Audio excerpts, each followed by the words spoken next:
नमस्ते। आज हम हिंदी पाठ्यक्रम में सम्मिलित पत्र लेखन विषय का अध्ययन करेंगे। मानव जीवन में पत्र लेखन बहुत महत्वपूर्ण है। आधुनिक वैज्ञानिक युग में जहां एक ओर ईमेल, मोबाइल, टेलीफोन जैसे साधन व्यक्ति के संपर्क माध्यम बन चुके हैं, वहीं दूसरी ओर पत्र लेखन का महत्व भी कुछ कम नहीं हुआ। पत्र लेखन हमारे जीवन में विचारों के आदान प्रदान का सरल, सस्ता, लोकप्रिय और सशक्त साधन है। आज के व्यस्त जीवन में यह संभव नहीं है कि व्यक्ति हर स्थान पर व्यक्तिगत रूप से उपस्थित होकर अपने भावों, विचारों, समस्याओं या कठिनाइयों को प्रस्तुत कर सके। आज व्यक्ति को कितने ही व्यक्तियों, मित्रों, सगे संबंधियों, अधिकारियों तथा कार्यालयों से संपर्क साधना पड़ता है। इसीलिए वह पत्रों का सहारा लेता है। कार्यालयीय पत्र तो कार्यविधि का अनिवार्य अंग बन चुके हैं। इसी प्रकार नौकरी के लिए संपादक को किसी समस्या से अवगत कराने के लिए, किसी अधिकारी का ध्यान अपनी ओर आकर्षित करने के लिए, अपनी समस्या की ओर आकर्षित करने के लिए पत्रों का सहारा लिया जाता है। और इन्हीं आवश्यकताओं को ध्यान में रखते हुए पाठ्यक्रम में पत्र लेखन को समाविष्ट किया गया है।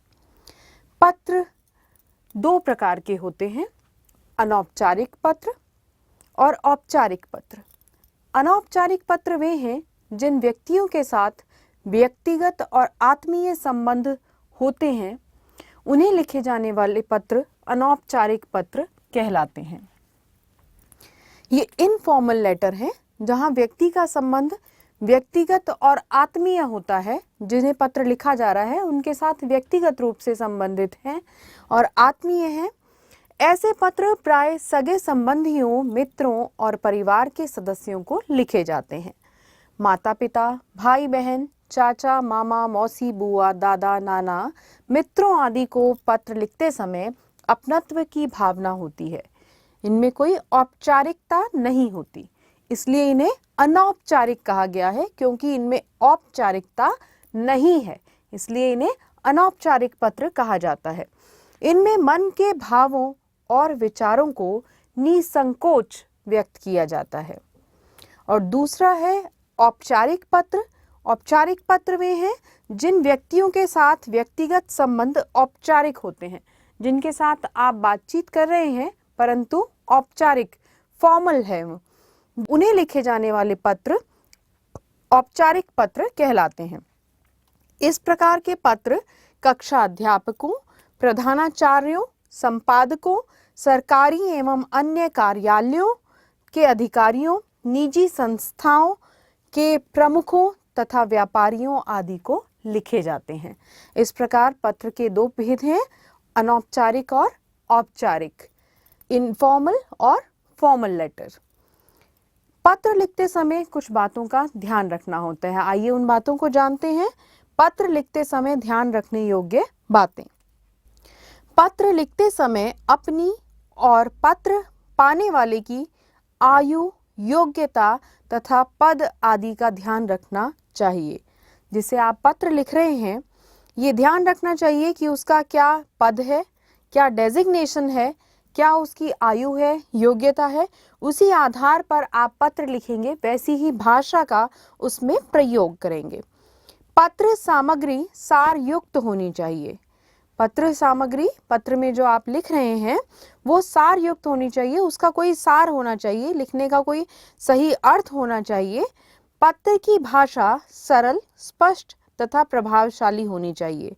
पत्र लेखन के समय जिस भाषा का आप प्रयोग करें वो सरल, स्पष्ट और प्रभावशाली होनी चाहिए।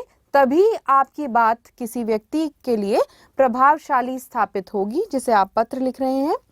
चौथा बिंदु है, पत्र लिखते समय शुद्ध एवं स्वच्छ लेख का ध्यान रखना चाहिए।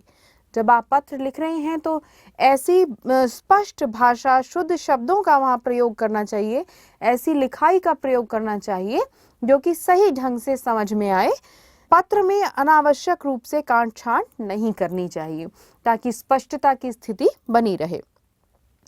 पत्र में विषय, स्थान, दिनांक तथा भेजने वाले का नाम स्पष्ट लिखा होना चाहिए। और छठा बिंदु है, पत्र पाने वाले का नाम तथा पता भी स्पष्ट रूप से लिखा होना चाहिए। जिसे आप पत्र भेज रहे हैं उसका नाम भी और जो पत्र लिख रहा है उसका नाम भी पत्र में स्पष्ट रूप से लिखा होना चाहिए। आइए देखते हैं कि पत्र के अंग क्या हैं।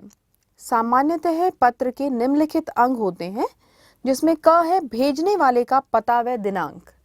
जो पत्र लिख रहा है, जो पत्र भेज रहा है, उस व्यक्ति का पता व दिनांक होनी चाहिए। सामान्य पत्रों में पत्र भेजने वाले का पता, स्थान एवं दिनांक का उल्लेख सबसे ऊपर दाईं ओर किया जाता है। तो बाईं और दाईं में क्या अंतर है? बायां, बायां हम कहते हैं ये तो मेरे बाएं हाथ का खेल है। बाएं हाथ का खेल लेफ्ट के लिए कहा जाता है। तो बायां है आपका लेफ्ट और ये में दाईं ओर लिखा जाता है। दाईं मतलब राइट, राइट साइड में लिखा जाएगा। आजकल अंग्रेजी के प्रभाव के कारण इसका उल्लेख दाईं ओर के स्थान पर बाईं ओर करने का प्रचलन हो गया है। जब पहले की लिखी किताबों में इसका प्रचलन दाईं ओर था और प्रयोग किया जाता था, परंतु अब अंग्रेजी प्रभाव के कारण उल्लेख दाईं ओर किया जाने लगा है और दाईं के स्थान पर बाईं ओर किया जाने लगा है। हिंदी में दोनों ही प्रकार से इसका उल्लेख किया जा सकता है। आगे नमूने में हम नए प्रकार को अपनाएंगे और इसी प्रकार से आप भी पत्र लिखें तो अधिक अच्छा रहेगा कि हम उसे पता जो लिखा जा रहा है, भेजने वाले का पता, वो दाईं ओर ना होकर बाईं ओर लिखा जाए। दूसरा बिंदु है ख भाग संबोधन एवं अभिवादन। जिसे पत्र लिखा जा रहा है उस व्यक्ति अथवा अधिकारी के अनुरूप संबोधन एवं अभिवादन का प्रयोग किया जाना चाहिए। जिस व्यक्ति या अधिकारी को आप पत्र लिख रहे हैं उनके अधिकारी के अनुकूल ही उन्हें संबोधित किया जाए और उसी प्रकार के अभिवादन शब्दों का प्रयोग किया जाए। आपकी सुविधा के लिए विभिन्न प्रकार के संबोधनों की जानकारी हम यहाँ दे रहे हैं। जैसे अपने से छोटों को संबोधित करने के लिए प्रिय और साथ में उनका नाम दे सकते हैं। फिर इसी प्रकार चिरंजीवी, प्रिय और नाम। आयुष्मान, आयुष्मान के साथ कोई नाम जो आप लिखना चाहें, जैसे अमित, सुमित जो भी लिख रहे हैं, आयुष्मती, चिरंजीवी आदि। इस प्रकार से संबोधन किया जाता है यदि आप अपने से छोटों को पत्र लिख रहे हैं। फिर अभिवादन किस प्रकार से होगा? इसमें प्रसन्न रहो, शुभाशीष, शुभाशीर्वाद, सुखी रहो आदि। इस प्रकार का अभिवादन वहां लिखा जा सकता है। फिर है समाप्ति, जैसे तुम्हारा हितैषी, तुम्हारी हितैषिणी, तुम्हारा शुभ चिंतक, तुम्हारी शुभ चिंतिका, तुम्हारा अग्रज, अग्रज मतलब बड़ा, बड़ा भाई, पिता आदि। इस प्रकार से समाप्ति के लिए संबोधन होगा। फिर बराबर वालों के लिए यदि पत्र लिखा जा रहा है तो उसमें संबोधन की क्या स्थिति होगी? प्रिय बंधु, प्रिय सखी, बंधुवर, प्रिय अपना नाम साथ में दे सकते हैं, नाम उसका, प्रियवर मित्र आदि। अभिवादन बराबर वालों के लिए अभिवादन होगा सप्रेम नमस्ते, सप्रेम नमस्कार, नमस्ते, नमस्कार आदि। फिर समाप्ति की स्थिति में तुम्हारा परम मित्र, तुम्हारी सखी, तुम्हारा अभिन्न मित्र आदि। आवेदन पत्र या प्रार्थना पत्र लिखते समय जब आप एप्लीकेशन लिख रहे हैं तब किस प्रकार से संबोधन किया जाएगा? जैसे श्रीमान प्रधानाचार्य, महोदय, प्रिय महोदय, संबद्ध अधिकारी आदि। फिर समाप्ति के लिए प्रार्थी, प्रार्थिणी, विनीत, आपका आज्ञाकारी शिष्य, आपकी आज्ञाकारिणी शिष्या आदि। व्यावसायिक पत्र जहां लिख रहे हैं, बिजनेस लेटर्स, उनमें संबोधन के लिए श्रीयुत व्यवस्थापक महोदय, प्रकाशक या फर्म आदि का नाम लिखा जाएगा। फिर समाप्ति में भवदीय। शिकायत संबंधी या संपादक को पत्र या किसी अन्य अधिकारी को पत्र लिखा जा रहा है तो उसमें संबोधन के लिए लिखेंगे श्रीयुत संपादक महोदय। जिस समाचार पत्र के संपादक को आप पत्र लिख रहे हैं उस समाचार पत्र का नाम आएगा। किसी अधिकारी को लिख रहे हैं तो श्रीयुत, अधिकारी का पद, जिस अधिकारी को लिख रहे हैं जैसे स्वास्थ्य अधिकारी, इस प्रकार से। और समाप्ति में भवदीय। फिर है अगला भाग है विषय वस्तु। अभी हमने पढ़ा भेजने वाले का पता व दिनांक किस प्रकार लिखी जाए, फिर संबोधन और अभिवादन किस प्रकार किया जाए, और ग भाग है विषय वस्तु किस प्रकार की हो। यह पत्र का मुख्य भाग है। पत्र के इस भाग में पत्र से संबंधित विषय वस्तु का विवरण क्रमिक, सारगर्भित एवं अलग अलग अनुच्छेदों में दिया जाता है। विषय वस्तु का विवरण यानी कि जिस विषय में आप पत्र लिख रहे हैं उसका वर्णन क्रमिक होना चाहिए। क्रमिक अर्थात क्रम से होना चाहिए, एक सीक्वेंस में होना चाहिए। सार गर्भित भी होना चाहिए, क्योंकि जिसे आप अधिकारी को पत्र भेज रहे हैं तो उनके पास इतना अधिक समय नहीं है कि वो विस्तार पूर्वक आपके उस बहुत लंबे चौड़े पत्र को पढ़ें, और दूसरा उसमें मुख्य बातें रहेंगी तो वो अधिक प्रभावशाली होगा और उपयोगी भी सिद्ध होगा। फिर अगली बात है कि वो अलग अलग अनुच्छेदों में दिया जाए। सामान्य तौर पर पत्र में विषय वस्तु को 3 भागों में बांटते हैं, 3 अनुच्छेदों में बांट दिया जाता है, जिसके विषय में आगे हम जब नमूना पत्र पढ़ेंगे तब देखेंगे। अगला है समाप्ति। घ भाग है समाप्ति। पत्र के अंत में दाहिनी ओर पत्र लिखने वाला अपने संबंध के अनुरूप शब्दावली का प्रयोग करता है तथा उनके नीचे अपने हस्ताक्षर करता है। आपकी सुविधा एवं जानकारी के लिए विभिन्न प्रकार के संबोधन बोधक शब्दों की सूची भी आगे दी जाएगी। आइए देखते हैं अनौपचारिक पत्र किस प्रकार के हैं। अनौपचारिक या व्यक्तिगत पत्रों के कुछ भेद हैं, जैसे निमंत्रण पत्र, बधाई या शुभकामना पत्र, संवेदना पत्र, धन्यवाद पत्र, सूचना, सलाह व अन्य पत्र। तो इस प्रकार अपने मित्र को अपने बड़े भाई के विवाह में सम्मिलित होने का निमंत्रण भेजिए। ये एक हम पत्र पढ़ रहे हैं यहाँ पर, जिसमें सबसे ऊपर लिखा गया है परीक्षा भवन। परीक्षा की दृष्टि से ये पत्र का उदाहरण लिया गया है, जिसमें आप देखेंगे परीक्षा भवन नई दिल्ली, अर्थात ये जो पता लिखा गया है ये आपका पता है। आप परीक्षा भवन से ये पत्र लिख रहे हैं अपनी परीक्षा के लिए। फिर दिनांक लिखी जाएगी। इसके बाद प्रिय सखी, सखी का नाम लिख सकते हैं। सप्रेम नमस्ते।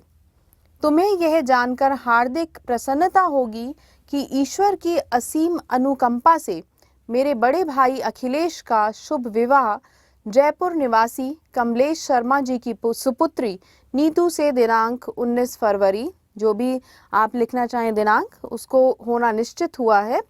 हम सभी बारात लेकर प्रातः काल ही यहाँ से रवाना होंगे। इस अवसर पर मैं और मेरा परिवार तुम्हें सपरिवार सादर आमंत्रित करता है। मुझे पूरा विश्वास है कि तुम मुझे निराश नहीं करोगी। पत्र के साथ औपचारिक निमंत्रण पत्र भी भेज रही हूँ, यानी उसके साथ आप शादी का कार्ड भी भेज रहे हैं। तुम मेरे घर 15 फरवरी को ही पहुँच जाना, मैं तुम्हारा इंतजार करूंगी। तुम्हारे आने से विवाह उत्सव की खुशियाँ दुगनी हो जाएंगी। भैया ने भी तुम्हें आने के लिए विशेष आग्रह किया है। हम सभी तुम्हारा इंतजार करेंगे। तुम्हारी सहेली क ख ग। इस प्रकार आपने देखा कि यहाँ सबसे ऊपर दिया गया परीक्षा भवन, जो कि आपके पते के रूप में था, फिर दिनांक, फिर सखी को संबोधित किया गया है और उसको अभिवादन करते हुए सप्रेम नमस्ते लिखा है।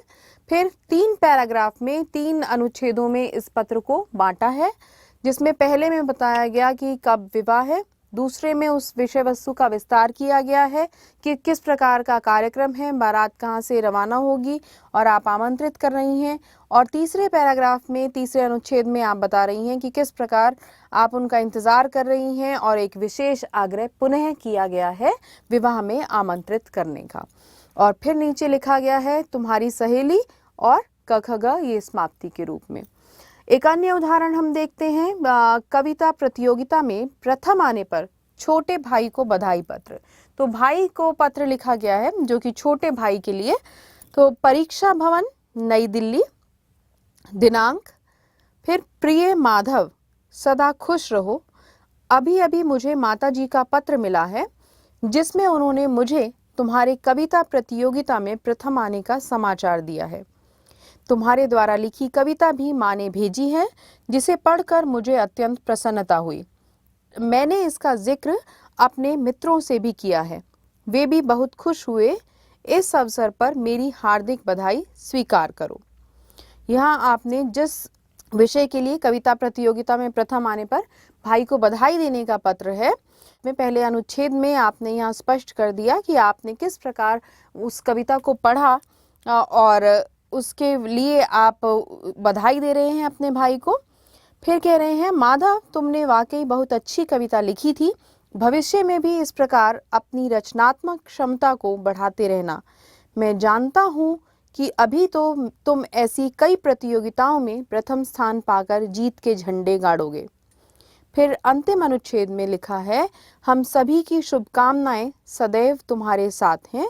मेरी ओर से माताजी व पिताजी को चरण स्पर्श तथा सृष्टि को प्यार कहना, तुम्हारा भाई क ख ग। इस प्रकार आपने देखा कि परीक्षा के समय जब आप पत्र लिख रहे हैं तो उसमें परीक्षा भवन और क ख ग का प्रयोग करेंगे और ये यही संबोधित करता है कि आपका पता है यहाँ पर और यहाँ पर जिसके द्वारा पत्र लिखा जा रहा है उसका नाम आएगा। परंतु परीक्षा की दृष्टि से ये आवश्यक है कि आप परीक्षा भवन और क ख ग लिखें तो अधिक अच्छा रहेगा। एक अन्य उदाहरण हम देखते हैं, खेलकूद में अधिक समय व्यतीत करने की हिदायत देते हुए छोटी बहन को पत्र। तो यहाँ हमने निमंत्रण पत्र का उदाहरण देखा, बधाई पत्र। अब है सलाह देते हुए समय किस प्रकार व्यतीत करना है, खेलकूद में अधिक समय व्यतीत करने की हिदायत देते हुए पत्र है। परीक्षा भवन, दिल्ली, दिनांक, प्रिय ज्योति, सस्नेह शुभाशीष, हम सब यहाँ कुशल हैं और आशा करते हैं कि तुम भी वहाँ सकुशल होगी। फिर अगला पैराग्राफ बन गया है, यह सत्य है कि जीवन में तरक्की हासिल करने के लिए पढ़ाई आवश्यक है, परंतु तुम्हें यह भी नहीं भूलना चाहिए कि पढ़ाई के साथ साथ खेल कूद भी आवश्यक है। सिर्फ पढ़ाई के द्वारा ही हमारे संपूर्ण व्यक्तित्व का विकास नहीं होता। मनुष्य के संपूर्ण व्यक्तित्व के विकास के लिए खेल कूद भी आवश्यक है, क्योंकि इससे हमारा शारीरिक, मानसिक, बौद्धिक और आध्यात्मिक विकास भी होता है। शरीर शक्तिशाली एवं स्फूर्तिमय बनता है, मन में उत्साह बना रहता है और मन प्रसन्न रहता है। रक्त प्रवाह में तीव्रता आती है, बुद्धि तीव्र होती है और पढ़ाई में भी मन लगता है। तो इस प्रकार सारी आपने यहाँ विशेषताएं बताई हैं जो कि एक संपूर्ण व्यक्तित्व के विकास के लिए आवश्यक हैं कि खेल कूद को भी उसमें सम्मिलित करना चाहिए पढ़ाई के साथ साथ। फिर अंतिम अनुच्छेद में लिखेंगे, मुझे विश्वास है कि तुम मेरी सलाह अवश्य मानोगी। माताजी और पिताजी की तरफ से शुभाशीर्वाद, तुम्हारी बहन मिनी। तो इस प्रकार ये पत्र लिखा गया है। अनौपचारिक पत्र के कुछ अन्य उदाहरण देखते हैं। पत्र का विषय है, अस्पताल में दाखिल हुए किसी दुर्घटनाग्रस्त मित्र को सांत्वना देते हुए एक पत्र लिखिए। प्रारंभ में लिखा गया, परीक्षा भवन, दिल्ली, दिनांक, प्रिय सुमित, सप्रेम नमस्कार। कल तुम्हारे पिताजी के पत्र से यह पता चला कि तुम पिछले सप्ताह एक सड़क दुर्घटना में घायल होने पर अस्पताल में दाखिल हो। दूसरा अनुच्छेद बन रहा है, इस समाचार को पढ़कर केवल मैं ही नहीं, मेरा पूरा परिवार भी दुखी हुआ, लेकिन इस बात को जानकर तसल्ली हुई कि तुम्हें अधिक चोट नहीं आई है। बस से टकराकर 4 फुट दूर जाकर गिरना कोई मामूली घटना नहीं है। इस भयंकर दुर्घटना में कुछ भी हो सकता था, लेकिन ईश्वर ने तुम्हारी रक्षा की है। पैर की हड्डी टूटी है, सो कुछ समय बाद ठीक हो जाएगी। इसका तुम्हें विशेष ध्यान रखना होगा। मेरे ख्याल से तुम अस्पताल में रहकर थोड़ा और समय बिताओगे तो अच्छा होगा। वैसे ही डॉक्टरों ने अपनी तरफ से पूरी एहतियात रखी होगी, लेकिन तुम अपनी तरफ से भी थोड़ा सतर्क हो जाना। जहाँ कहीं दर्द हो उसको नज़रअंदाज मत करना। डॉक्टर जितना समय आराम करने को कहें उतना समय आराम ज़रूर करना। पढ़ाई आदि के बारे में चिंता मत करना। तुम जैसे मेधावी एवं परिश्रमी छात्र कुछ ही दिनों में सब कमी पूरी कर लेते हैं, फिर लंबे समय की बात तो है नहीं। इस समय केवल तुम्हें अपने धैर्य और साहस का परिचय देना है। मुझे पूरा विश्वास है कि तुम इस विपत्ति का सामना साहस के साथ करोगे। इसके बाद अंतिम अनुच्छेद में लिखेंगे, मेरे माता पिता की ओर से शीघ्र ही स्वास्थ्य लाभ के लिए शुभाशीर्वाद लो। मैं जल्द ही तुमसे मिलने अस्पताल अवश्य आऊंगा। चाचा जी एवं चाची जी को मेरा नमस्कार। शेष बातें मिलने पर तुम्हारा अभिन्न मित्र क ख ग। दूसरा उदाहरण देखते हैं। आपको प्रधानाचार्य के द्वारा उत्तम छात्र का पुरस्कार प्राप्त हुआ। अपनी प्रसन्नता और अनुभव को अपने मित्र अभिश्रुत को पत्र लिखकर बताइए। पता लिखा गया है ऊपर, फिर दिनांक, फिर आता है प्रिय अभिश्रुत, सप्रेम नमस्कार। तुम्हें यह जानकर अति प्रसन्नता होगी कि मुझे प्रधानाचार्य के द्वारा उत्तम छात्र का पुरस्कार प्राप्त हुआ है। उन्होंने मुझे यह पुरस्कार हमारे विद्यालय के वार्षिक उत्सव में सभी के सामने प्रदान किया। मेरी खुशी का तो ठिकाना ही न रहा। उन्होंने मुझे यह पुरस्कार मेरी सह शैक्षिक क्रियाओं और सभी के साथ उत्तम व्यवहार के कारण प्रदान किया है। अपने माताजी और पिताजी को भी मेरे पुरस्कार के बारे में अवश्य बताना, वे भी इसे जानकर बहुत प्रसन्न होंगे। मेरी ओर से माताजी और पिताजी को मेरा सादर प्रणाम भी कहना। तुम्हारा प्रिय मित्र राहुल। इस प्रकार हमने देखा अनौपचारिक पत्रों के विभिन्न रूपों में किस तरह से पत्र लिखे जाते हैं। अब हम देखेंगे औपचारिक पत्र किस प्रकार से होते हैं और इनको लिखने का क्या प्रारूप अपनाया जाना चाहिए। औपचारिक पत्र मुख्यतः 3 प्रकार के होते हैं। पहला है प्रार्थना पत्र अथवा आवेदन पत्र। जब आप एप्लीकेशन लिख रहे हैं, इनमें अवकाश के लिए पत्र, नौकरी के लिए आवेदन पत्र, शुल्क मुक्ति अथवा चरित्र प्रमाण पत्र के लिए प्रधानाध्यापक आदि को पत्र, अपने पुस्तकालय या खेल विभाग के लिए कुछ सामान मंगवाने के लिए अनुरोध पत्र सम्मिलित हैं। फिर है व्यावसायिक पत्र यानी कि बिजनेस लेटर्स। इनमें अपने व्यापार से संबंधित वस्तुओं की खरीद फरोख्त के लिए पत्र, शिकायती पत्र, सामान समय पर पहुंचाने के लिए पत्र, स्मरण पत्र आदि सम्मिलित हैं। फिर एक रूप आता है कार्यालयी पत्र, ऑफिशियल लेटर्स। ये पत्र अधिकतर सरकारी या गैर सरकारी कार्यालयों में एक विभाग से दूसरे विभाग को लिखे जाते हैं। इनमें किसी विषय का प्रस्ताव, अनुमोदन, अस्वीकृति आदि का उल्लेख किया जाता है। इसके अतिरिक्त विभिन्न विभागों के अधिकारियों को विभिन्न विषयों की सूचना एवं शिकायत भी पत्रों द्वारा भेजी जाती है। संपादकीय पत्र भी इसी के अंतर्गत आते हैं। अब हम देखते हैं कि औपचारिक पत्र लेखन के समय किन महत्वपूर्ण बिंदुओं का पालन करना चाहिए। पहला है बाईं ओर सबसे ऊपर आवेदन पत्र या कार्यालयी पत्रों में लिखने वाले का नाम व पता लिखना चाहिए और उसके बाद दिनांक।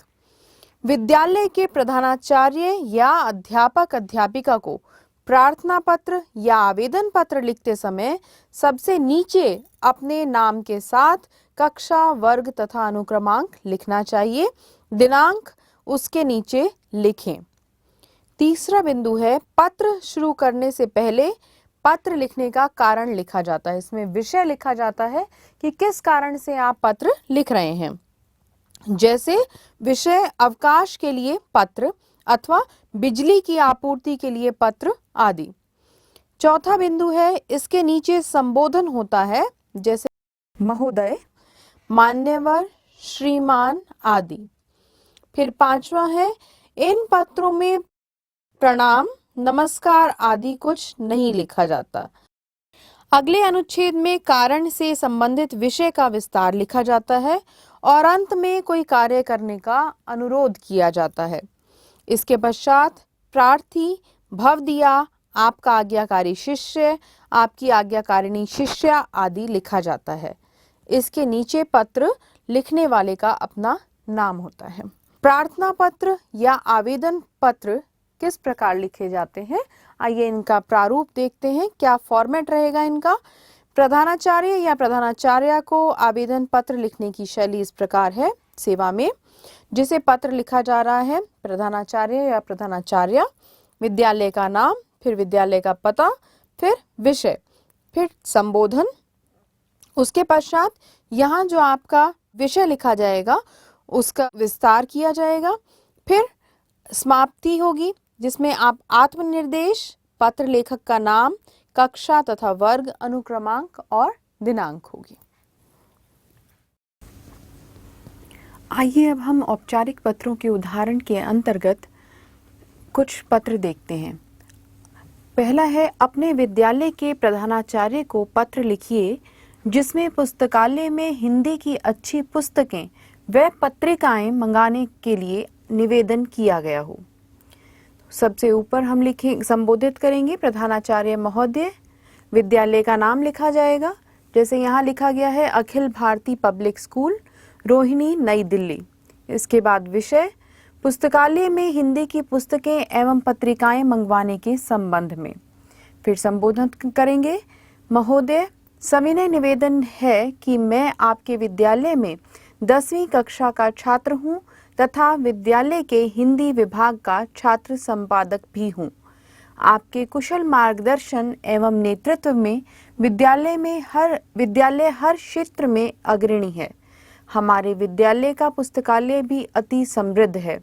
यहाँ लगभग 100 पत्र पत्रिकाएं नियमित रूप से आती हैं, पर उनमें हिंदी की केवल 5 ही हैं। हिंदी में रुचि रखने वाले छात्रों के लिए हिंदी पत्रिकाओं का घोर अभाव है। आज हिंदी की अनेक स्तरीय पत्रिकाएं उपलब्ध हैं जो विषय, भाषा और प्रस्तुति की दृष्टि से किसी तरह भी कमतर नहीं हैं। हिंदी को भारत की संविधान सभा ने राजभाषा के रूप में स्वीकृत किया है तथा पूरे भारत में किसी न किसी स्तर पर हिंदी अवश्य पढ़ाई जाती है। हिंदी संपर्क भाषा के रूप में पूरे देश को एक सूत्र में बांधने का काम करती है। हमारे विद्यालय में हिंदी साहित्य में रुचि रखने वाले अनेक विद्यार्थी हैं। आज हिंदी में अनेक उच्च स्तरीय पत्रिकाएं भी विभिन्न विषयों से संबंधित हैं। कादम्बिनी, प्रतियोगिता दर्पण, साप्ताहिक हिंदुस्तान, इंडिया टुडे, सरिता, धर्मयुग, साहित्य संदेश आदि उल्लेखनीय हैं। आपसे विनम्र प्रार्थना है कि आप पुस्तकालय अध्यक्ष को निर्देश देकर हिंदी पत्रिकाएं मंगवाने की व्यवस्था कराने की कृपा करें। इससे हमारी साहित्य के प्रति रुचि जागृत होगी तथा हम अन्य क्षेत्रों की भी जानकारी प्राप्त कर सकेंगे।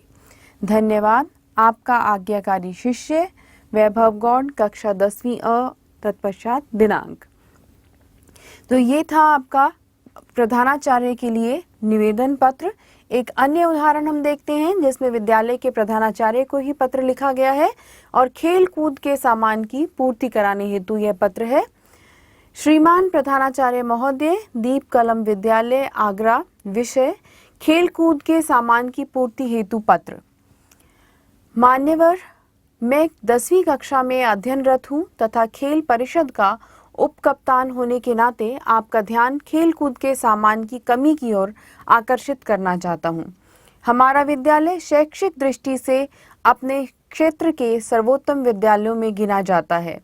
केंद्रीय माध्यमिक शिक्षा बोर्ड दिल्ली द्वारा आयोजित कक्षा 10वीं व 12वीं के परीक्षा फल इस बात के साक्षी हैं, परंतु अभी तक खेल कूद प्रतियोगिताओं में हमारा विद्यालय अन्य विद्यालयों से पीछे है।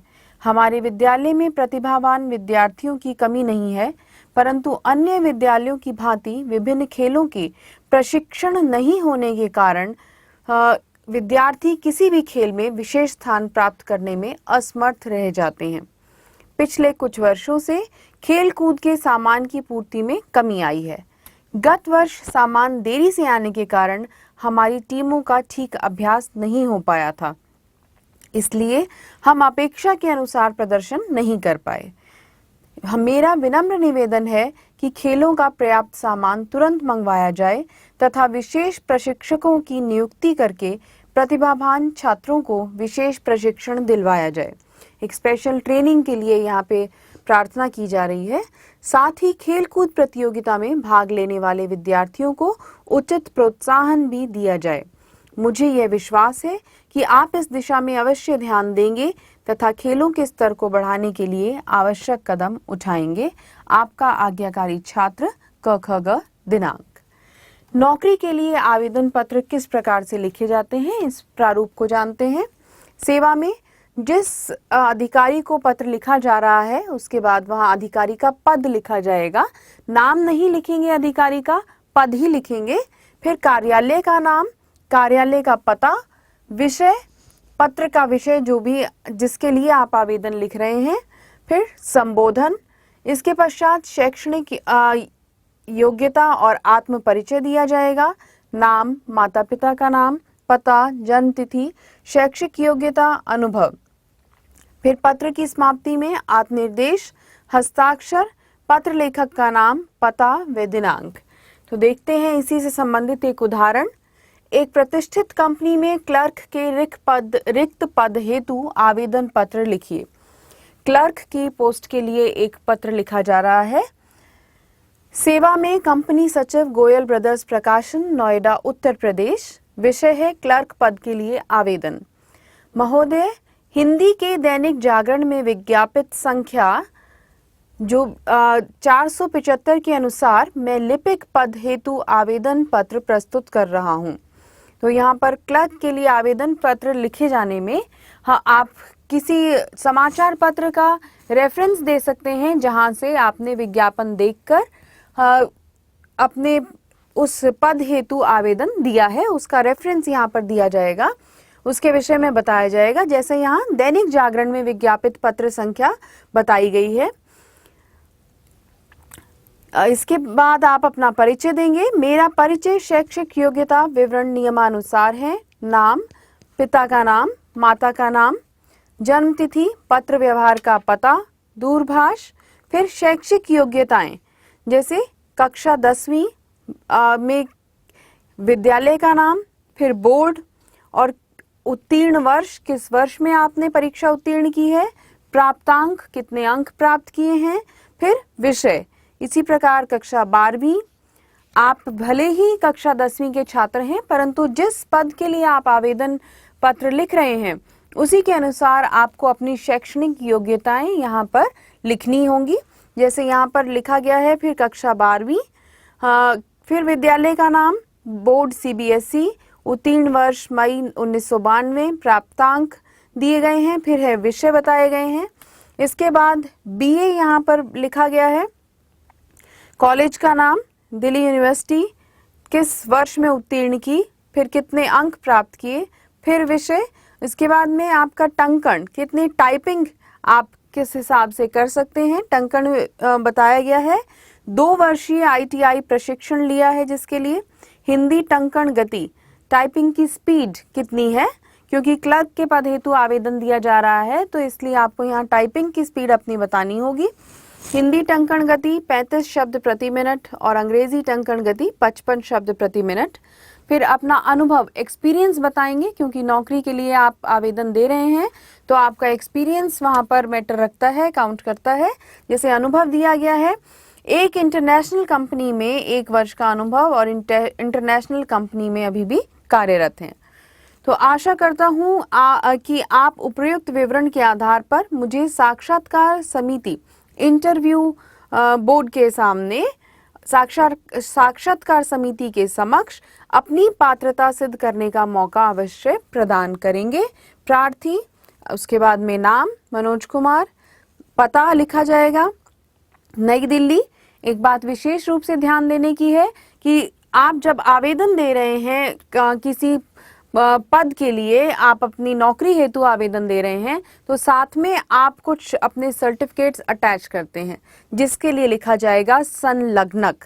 संलग्नक आप अवश्य लिखेंगे यहाँ पर और इसमें आप बताएंगे कि कौन कौन से आप यहाँ अपने सर्टिफिकेट्स लगा रहे हैं उसके विषय में। संलग्नक जैसे 10वीं कक्षा का प्रमाण पत्र, BA का प्रमाण पत्र, अनुभव प्रमाण पत्र, 12वीं का प्रमाण पत्र, ITI प्रशिक्षण प्रमाण पत्र, इनके विषय में सिर्फ आपको इतना लिखना ही है। ठीक है, इस प्रकार से ये आपका नौकरी के लिए आवेदन पत्र लिखा जाएगा।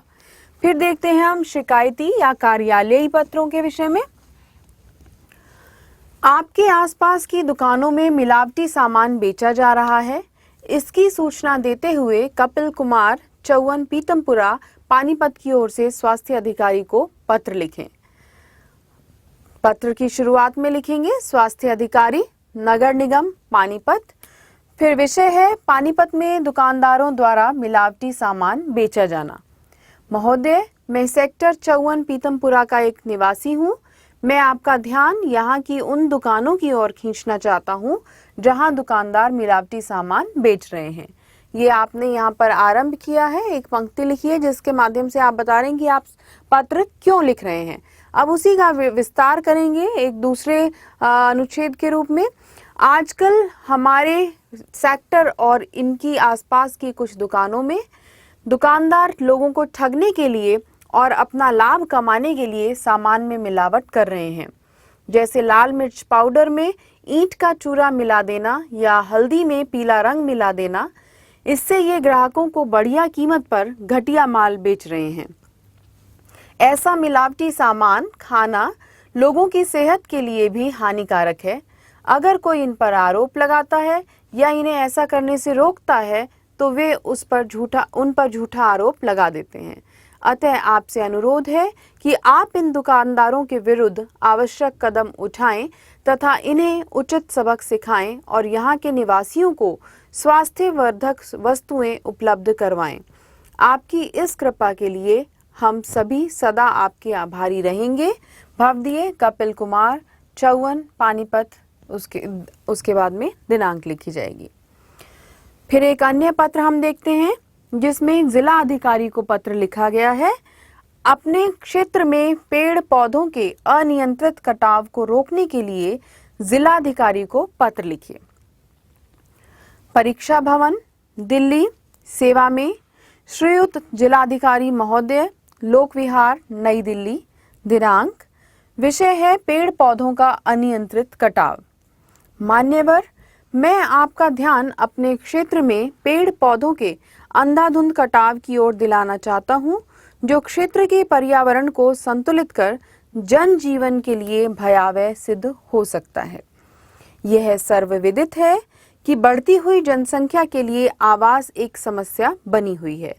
इसके निदान के लिए हजारों लाखों मकानों की आवश्यकता है। साथ ही गांव के लोग भी रोजगार की खोज में शहरों की ओर मुंह कर रहे हैं।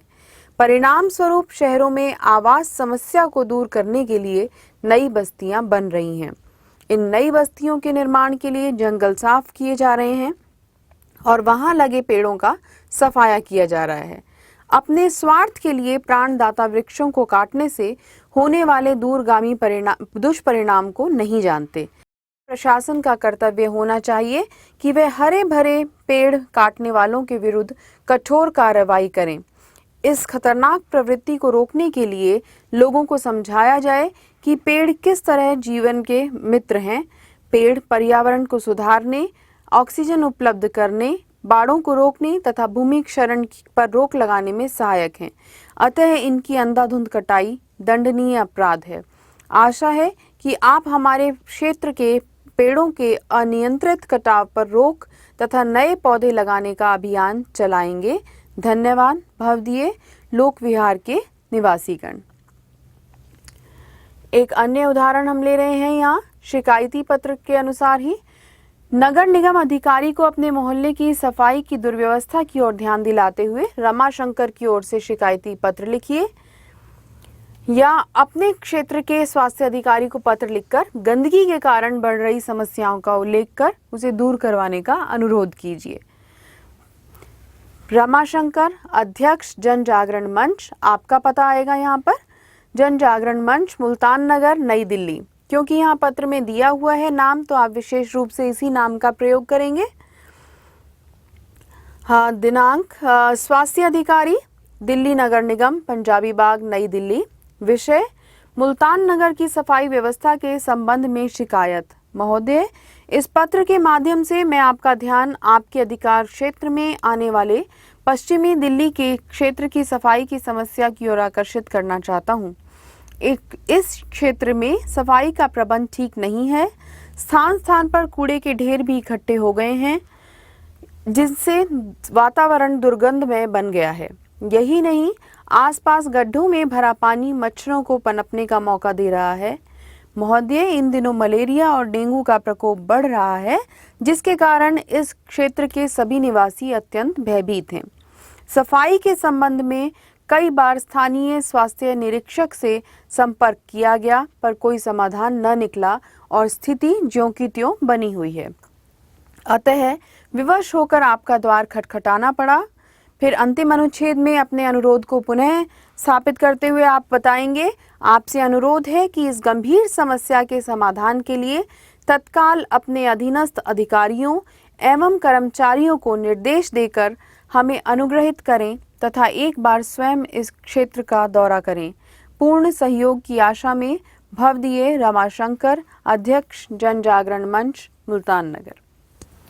व्यावसायिक पत्र यानी बिजनेस लेटर्स किस प्रकार से लिखे जाते हैं। यहाँ पर पुस्तकें मंगवाने के लिए प्रकाशक के नाम पत्र उदाहरण के रूप में लिया गया है, जिसमें आप ऊपर लिखेंगे परीक्षा भवन नई दिल्ली, जो कि आपके पते के रूप में होगा। फिर दिनांक, श्रीमान व्यवस्थापक महोदय, गोयल ब्रदर्स प्रकाशन, उनका पूरा पता लिखा जाएगा। फिर विषय है पुस्तकें मंगवाने हेतु महोदय, कृपया निम्नलिखित पुस्तकें अविलंब VPP द्वारा उचित कमीशन काटकर उपयुक्त पते पर भिजवाने का कष्ट करें। इस पत्र के साथ 500 रुपये का ड्राफ्ट मैं अग्रिम भिजवा रहा हूँ। यदि ये पुस्तकें स्टॉक में ना हो तो कृपया लौटती डाक से सूचित करने का कष्ट करें। पुस्तकें भेजते समय कृपया इस बात का ध्यान रखें कि किताबें कहीं से कटी फटी न हो, संस्करण बिल्कुल नया हो तथा देखने में सही ढंग की हो। पुस्तकों की सूची दी गई है। गोदान प्रेमचंद द्वारा लिखित 1 प्रति, अतिथि 1 प्रति, मधुशाला हरिवंश राय बच्चन द्वारा लिखित 1 प्रति। फिर धन्यवाद भवदीय क। एक अन्य उदाहरण हम देखते हैं संपादकीय पत्र का, जिसमें एडिटर को पत्र लिखा जा रहा है। बढ़ते हुए अपहरण और फिरौती के कारोबार पर चिंता व्यक्त करते हुए किसी समाचार पत्र के संपादक को पत्र लिखिए। संपादक महोदय, हिंदुस्तान टाइम्स नई दिल्ली, दिनांक। फिर है विषय, बढ़ते हुए अपहरण और फिरौती के कारोबार के संबंध में। महोदय, आपके लोकप्रिय एवं प्रतिष्ठित दैनिक समाचार पत्र के माध्यम से मैं समाज में बढ़ते हुए अपहरण और असुरक्षा के संबंध में अपने विचार अधिकारियों एवं जन साधारण तक पहुंचाना चाहता हूं। इस प्रकार के पत्र में आप ये बताएंगे कि किस तरीके से, क्यों आप वो पत्र लिख रहे हैं, क्या चाहते हैं, आपकी क्या अपेक्षाएं हैं कि इस पत्र द्वारा आप उन संबंधित अधिकारियों तक अपने विचार पहुंचाना चाहते हैं। इस प्रकार की पंक्ति अवश्य लिखी जानी चाहिए। आज समाज में शिशु से लेकर वृद्ध तक सभी असुरक्षित हैं। स्त्री जाति विशेष रूप से अपहरण की शिकार होती हैं। इन घटनाओं के कारण आम आदमी शंकित और भयभीत रहता है। कानून व्यवस्था दिन पर दिन बिगड़ती जा रही है। पुलिस आसानी से FIR भी दर्ज नहीं करती। घर बैठे पैसों की मांग या बच्चों को अगवा कर फिरौती के रूप में मोटी रकम वसूलने की वारदात बढ़ती जा रही है। फिरौती न दिए जाने पर बदमाश वे असामाजिक तत्व हत्या तक कर देते हैं। दिन दहाड़े अपराध हो जाते हैं और अधिकतर मामलों में पुलिस कुछ नहीं कर पाती। सारी व्यवस्था राम भरोसे चल रही है।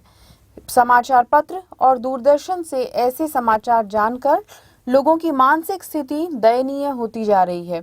ऐसे असामाजिक व आपराधिक प्रवृत्ति के व्यक्तियों को राजनीतिक आश्रय भी मिल जाते हैं, जिसके फलस्वरूप वे अधिक हिंसक कर्म करने में भी नहीं हिचकिचाते। यदि इन घटनाओं पर सरकार अंकुश नहीं लगाएगी तो वह दिन दूर नहीं कि फिर से बाल विवाह, पर्दा प्रथा और सती प्रथा जैसी कुरीतियां समाज में जन्म ले लेंगी। प्रशासन की ओर से इन अपराधों की रोकथाम के लिए कड़ी सुरक्षा व्यवस्था और उपयोगी ठोस कदम उठाने की अत्यंत आवश्यकता है। अन्यथा हमारे विकासशील से विकसित देश बनने का सपना सिर्फ सपना ही रह जाएगा। भवदीय अनंतराम शर्मा, सचिव सर्वोदय विकास समिति नई दिल्ली। इस प्रकार का पत्र समाचार पत्र के संपादक के रूप में लिखा जाएगा, जिसके माध्यम से आप अपने विचार उस पत्र के द्वारा सभी अधिकारियों तक या जनसंपर्क तक पहुंचाने का प्रयास करेंगे। फिर आगे हम देखते हैं CBSE द्वारा पूछे गए परीक्षा में किस प्रकार के प्रश्न पत्र से संबंधित पूछे गए हैं। ये कुछ प्रश्नों का प्रारूप है जो आपके पिछले सीबीएसई के परीक्षा पत्र में आ चुके हैं। पहला है, अपने इलाके में डाक वितरण की व्यवस्था ठीक न होने की ओर ध्यान दिलाते हुए डाकपाल को एक शिकायती पत्र लिखिए। फिर है, अपने क्षेत्र में होने वाली यातायात की समस्या से छुटकारा पाने के लिए पुलिस को एक पत्र लिखकर ट्रैफिक जाम की समस्या से निपटने के लिए अनुरोध कीजिए। फिर है, राष्ट्रीय शैक्षिक अनुसंधान और प्रशिक्षण परिषद के अध्यक्ष को बाजार में पाठ्य पुस्तकें न मिलने की शिकायत करते हुए पत्र लिखिए। प्रधानाचार्य को अपनी कक्षा की खूबियां बताते हुए पत्र लिखिए। और फिर है, शहर में कानून तथा व्यवस्था की बिगड़ती हुई स्थिति पर किसी दैनिक समाचार पत्र के संपादक को पत्र लिखिए। तो इस प्रकार से प्रश्न पूछे जाते हैं आपकी परीक्षा में। पत्र के लिए आप पत्र लेखन का अभ्यास करेंगे।